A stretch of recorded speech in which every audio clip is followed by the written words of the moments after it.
Okay, 2 Kings chapter 16. We're getting into this really far. Ahaz is now king of Judah, and we're unfortunately the last king or two were not bad in Judah. Ahaz is going to go the other way, unfortunately. So we're going to see what happens with him. Verse 1, in the 17th year of Pekah, the son of Remaliah, Ahaz, the son of Jotham, king of Judah, began to reign. 20 years old was Ahaz when he began to reign, and reigned 16 years in Jerusalem, and did not that which was right in the sight of the Lord, like David his father. But he walked in the way of the kings of Israel. Remember, what was the way the kings of Israel walked? In the ways of Jeroboam. What did Jeroboam do? He encouraged idol worship, false religion, that gave him more power and control over the people. That's what happened. So total corruption in the government, corruption and wickedness of the people, all kinds of problems. Status quo.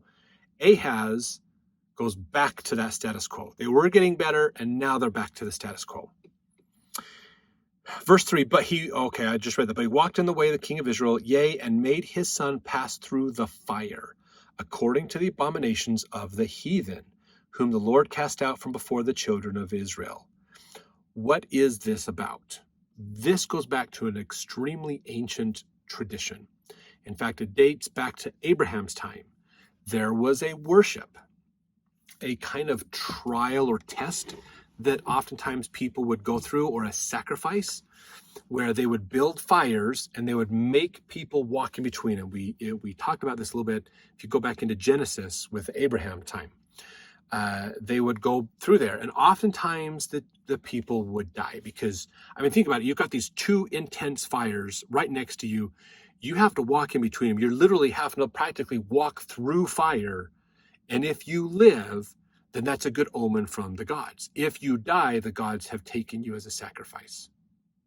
So rather than kill you, they're letting the gods decide to kill you. So it's less culpability, I should say, for the kings. But this is what they did. Abraham experienced something similar when he was sacrificed as a youth as well. So this is an ancient tradition, and this was kicked out of Israel a long time ago. You go back to times of Moses and Joshua and things, when they started more Joshua and after Joshua than Moses' time. But when they got into Israel, remember, they're told, don't do what everybody else around you is doing. And unfortunately, they did. They didn't listen to that advice, and they did everything that everybody else did. So he is following this ancient practice, basically. Verse 4, and he sacrificed and burnt incense in the high places and on the hills and under every green tree. So still worshiping Baal and Ashtaroth. Verse 5, then Rezin, the king of Syria, and Pekah, the son of Remaliah, king of Israel, came up to Jerusalem to war, and they besieged Ahaz, but could not overcome him. So Syria comes in, Israel's coming in. They're usually fighting against each other, but now they're siding with each other to go after Jerusalem. We don't know exactly why this is. What was the backstory behind this? We might get this in Chronicles a little bit more, but we'll have to see. I don't see in the footnotes where maybe 2 Chronicles 28 possibly could be where there's some similarities here. So verse 6, at that time, Rezin, king of Syria, recovered Elath to Syria. So he took that city back and drave the Jews from Elath. Now, Jews, this is interesting because this is one of the first times the word Jew is used in the Old Testament. Jews meaning the tribe of Judah. Basically, that was one of their areas. So it wasn't just Israel that Judah controlled. Judah controlled some of the land around it. And this is towards the southern end of the area of all of Israel, basically, all the land, remember. And so they came in, Israel came in, and Syria came in, and Syria took some of those lands for themselves. And the Syrians came to Elath and dwelt there unto this day. Verse 7, so Ahaz sent messengers to Tiglath-Pileser the third, remember, king of Assyria, saying, I am thy servant and thy son. Come up and save me out of the hand of the king of Syria and out of the hand of the king of Israel, which rise up against me. So Ahaz is now trying to form an alliance with Assyria to come help. Verse 8, and Ahaz took the silver and gold that was found in the house of the Lord, and in the treasures of the king's house, and sent it for a present to the king of Assyria. Now remember, they've been raided several times. If you remember, it wasn't just two chapters ago, I think, that oh man, I can't remember the names. We've switched names a couple times since then. But remember, Amaziah was a king of Judah. He says, hey, let's meet Israel and Judah on the borders. And Israel came down and just marched in and basically stole all the gold and silver from Judah. Well, now Judah's rebuilt some of that, probably through wars. It's taken it back from others. And now they're going to use it to pay Assyria to come to their defense. Verse 9, and the king of Assyria hearkened unto him, for the king of Assyria went up against Damascus, and took it, and carried the people of it captive to Kir, and slew Rezin. So that is the nation of Syria. They've now been assimilated into the Assyrian Empire, because Judah paid Assyria to take him out, basically. Verse 10, and King Ahaz went to Damascus to meet Tiglath-Pileser, king of Assyria. It's the third. If you want to look him up in history, you can look him up more. And saw an altar that was at Damascus. And King Ahaz sent to Urijah the priest the fashion of the altar and the pattern of it according to all the workmanship thereof. And Urijah the priest built an altar according to all that the king Ahaz had sent from Damascus. So Urijah the priest made it against King Ahaz, came from Damascus. So Ahaz goes to meet his new alliance partner, Tiglath-Pileser III, in Damascus. Damascus was the nation of Syria. That was their capital. And as he's up there, he notices this exquisite altar to the idol gods. And he has it captured, which back then you can't just like, oh, I'm going to pull up my smartphone and take a picture, or hey, will you take this down? No, it was, will you draw a picture of that? They used artwork.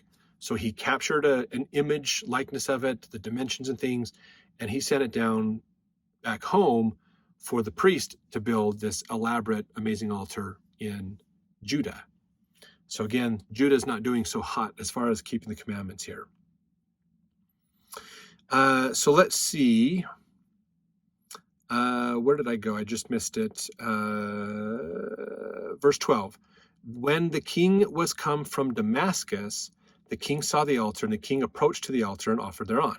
So now Ahaz is back from meeting with Tiglath-Pileser III. And he burnt his burnt offering and his meat offering, and poured his drink offering, and sprinkled the blood of his peace offerings upon the altar. Now, just as a pause here, they're still following the laws of Moses.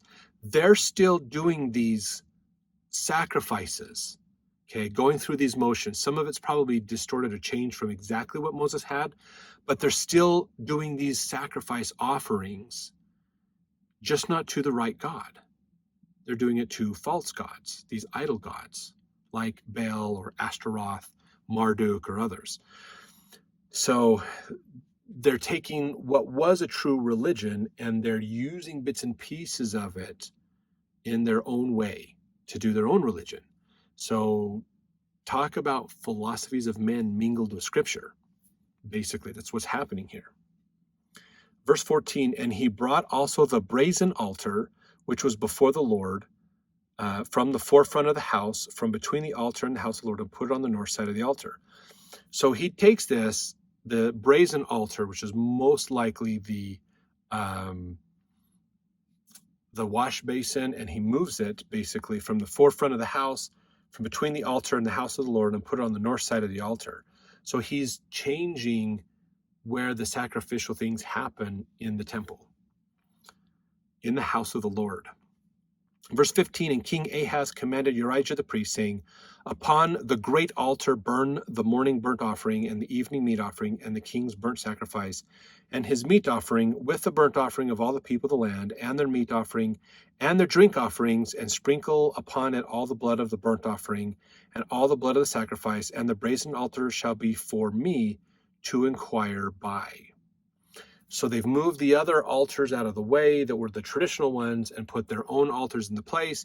And he says, do all your sacrifices here, but I'm going to keep this one around in case I need to talk to the real God. I think that's really what's going on here.